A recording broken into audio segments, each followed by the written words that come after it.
우리 일란전 교회를 위해서 여러분 기도 많이 해주시고요. 또 우리 교회를 든든히 붙잡고 가는 우리 일란전 교회, 또 영적인 강건함을 통해서 삶에 강건함이 있을 수 있도록 여러분 함께 기도해 주시기를 부탁드리겠습니다. 아멘. 네, 감사합니다. 지난주 복습을 잠시 하면 하나님께서 제사 제도와 제사장 제도를 세우신 지 얼마 되지 않아서 불행한 일이 바로 생겼습니다. 제사를 바로 드리지 못해서 죽는 일이 발생했습니다. 아론의 두 아들이 잘못된 불을 통해서 제사를 인도하다가 하나님은 봐주시지 않고 바로 그들을 죽는 일을 통해서 이스라엘 백성들에게 교훈을 주십니다.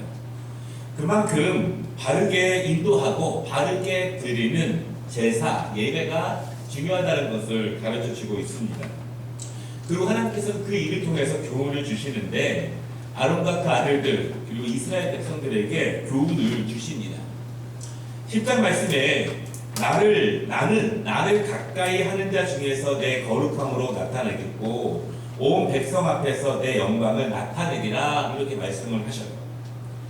하나님은 제사에 대해서 제사장들에 대해서 더 높은 수준의 성결과 윤리를 요구하신다고 하는 것입니다. 말하자면 여러분 우리가 예배를 드리고 있지만 내가 좀 더 높은 수준에서 예배를 드릴 수 있도록 준비하시고 집중하신다면 우리의 영적인 수준도 더 올라갈 수 있음을 여러분 믿으시기 바랍니다. 그 수준에 올라가면 또 다른 수준이 있구나, 또 다른 세계가 있구나를 우리가 경험할 수 있습니다. 10장 말씀에서 이 매 10장 10절을 보면은요, 그 교훈을 통해서 이렇게 말씀하십니다. 너희가 거룩하고 속된 것을 분별하며 부정하고 정한 것을 분별하고 그렇게 말씀하세요. 그렇게 말씀하신 이후에 그 부정하고 분별해야 될 것들을 가르치기 위해서 11장부터 계속해서 세밀하게 말씀을 주십니다. 거룩한 것과 부정한 것은 두 가지 목적을 가지고 말씀을 해주시는데요. 첫 번째로는 종교적인 헌신과 구별을 위해서 하나님은 거룩한 것과 부정한 것을 구별하시고, 두 번째 이스라엘 백성들에게 실질적으로 그들의 건강한 삶을 위해서, 그들의 공중적인 위생과 복원을 위해서 이 광야 생활에서 많은 사람들이 부대껴 살아가면서 벌어질 수 있는 공동체의 영적, 육적 강건함을 위해서 하나님께서 이 말씀을 주십니다. 개인의 영적인 건강도 중요하지만 육적인 건강도 중요하고 공동체의 육적인 건강도 중요하기 때문에 오늘 이 말씀을 우리에게 주십니다. 하나님께서 이스라엘 백성들에게 먹을 수 있도록 허락하신 음식이 있습니다. 두 종류의 짐승들을 먹을 수 있는데요. 첫 번째로는 굽이 갈라진 것을 먹을 수 있는데, 정확하게는 굽이 있는 것을 먹을 수 있다 이렇게 말씀하시고, 두 번째는 새김질하는 짐승을 먹을 수 있다 이렇게 말씀하십니다. 새김질이라고 하는 것은 씹을 때 윗턱과 아래턱이 옆으로 서로 이렇게 움직이는 것을 의미하게 됩니다. 여러분 다시 기억해야 될 것은 오늘 말씀을 주신 이유는 제사를 실패한 다음에 이스라엘 백성들에게 부정한 것과 거룩한 것을 구별하기 위해서 주시는 첫 번째 말씀이 음식에 대한 말씀이라는 것입니다. 여러분 고대 근동에서 지금으로부터 수천 년 전에 그 당시의 역사들이 이제 사실은 19세기 이후에 20세기 때 더 많이 과학이 발달하면서 분석이 되는데요. 그 당시에 굽이 갈라지고 그리고 새금질하는 짐승들은요, 이제 이 가정 가운데 공동체 안에서 가축화된 그런 짐승들, 그리고 주로 풀만 먹기 때문에 새김질하고 있는 짐승들만 하나님이 허락하셨습니다. 당시에 이 기준에 적합한 짐승은요, 소와 양과 염소입니다. 그 이스라엘 백성들이 광야 생활을 하면서 신명기 15장에 보면은 이 언급된 것 말고 7가지가 추가되는 그런 짐승들이 나오게 됩니다. 우리가 이 말씀을 읽으면서 한번 생각해 볼 것이 있는데요. 지금으로부터 4000년 전에 짐승, 그리고 집에서 기르는 가축들, 그리고 그 중에서 우리가 먹을 수 있는 것들, 그것은 우리의 지금 현대적인 기준과는 많이 다릅니다. 그리고 당시에도 이 아프리카나 중동 지역에서 먹을 수 있는 짐승들과 이 아시아에서 먹을 수 있는 짐승들은 또 다릅니다. 여러분 세계 역사를 봐도 세계적으로 먹기 시작한 짐승들은요 지역마다 그 시기를 달리합니다. 외국에서 보편화된 짐승이 우리에게는 낯설기도 하고 또한 우리는 이미 먹고 있는 짐승들이 반대인 경우도 분명히 있습니다. 그것을 기준으로 우리가 말씀을 볼 필요가 있습니다. 색임질하고 굽이 갈라진 짐승 가운데서도 먹을 수 없는 짐승이 4가지가 나오는데요.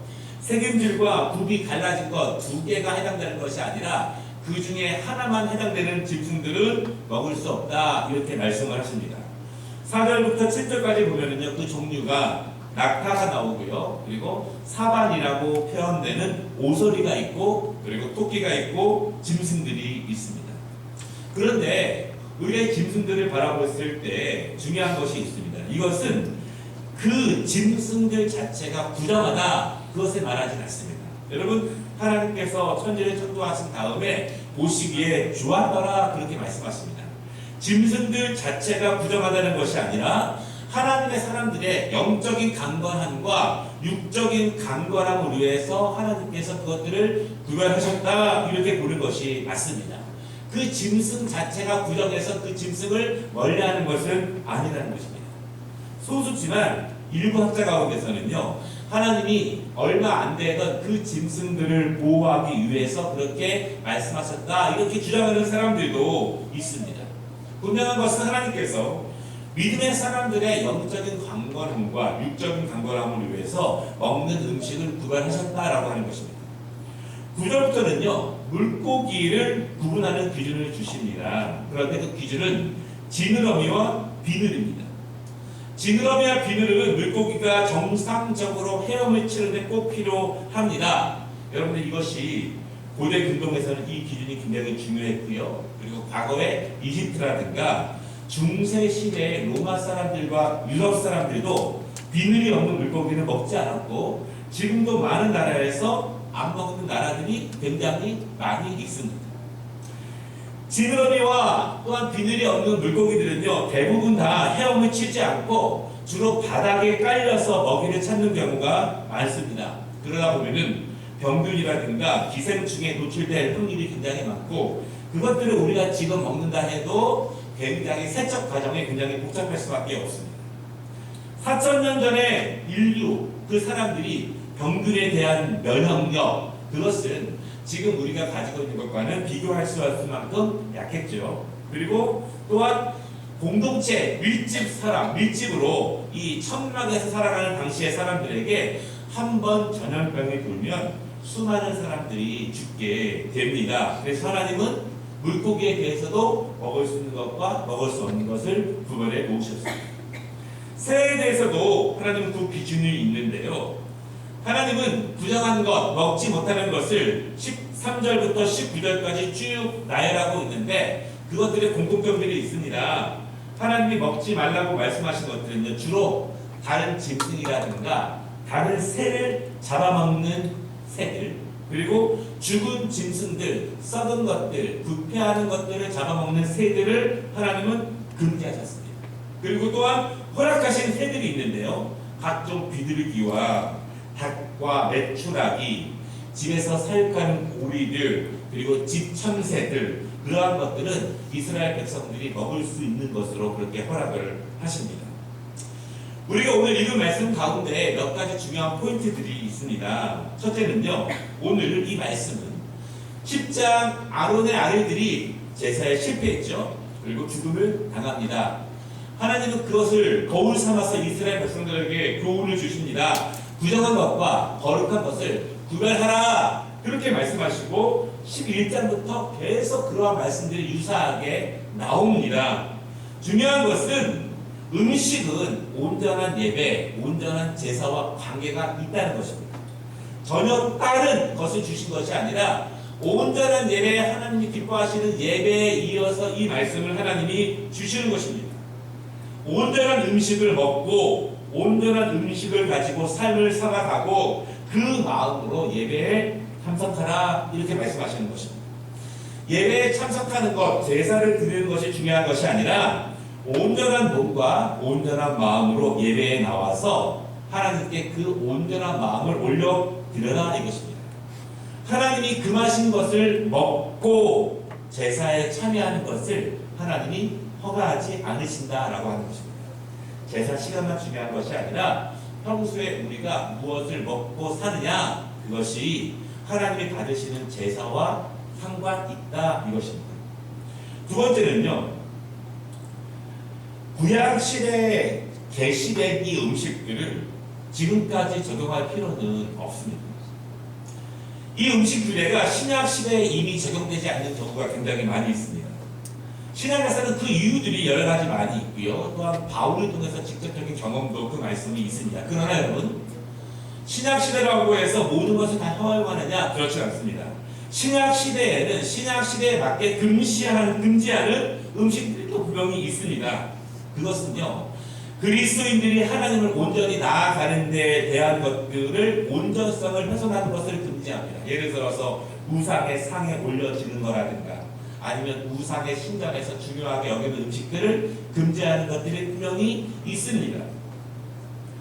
또한 자기를 절제하지 못하는 것들을 신약에서는 금지하게 됩니다. 여러분, 중세시대 때에는요, 7가지의 죽음에 이르는 죄를 말하는데 그 7가지 중에서는 과식을 해서 체격이 지나치게 큰 것은 죄로 간주했습니다. 왜냐하면 말씀드린 적이 있지만 우리 이 세계적으로 산업혁명 이전까지는 음식을 많이 먹어서 뚱뚱해진다? 이것은 상상하기 어려운 것이에요. 그럼 누가 뚱뚱해질 수 있느냐? 영주라든가 가진 사람들이 뚱뚱해질 수 있지, 농사를 져서 그에 벌어서 그에 일하는 사람들은 거의 불가능한 것입니다.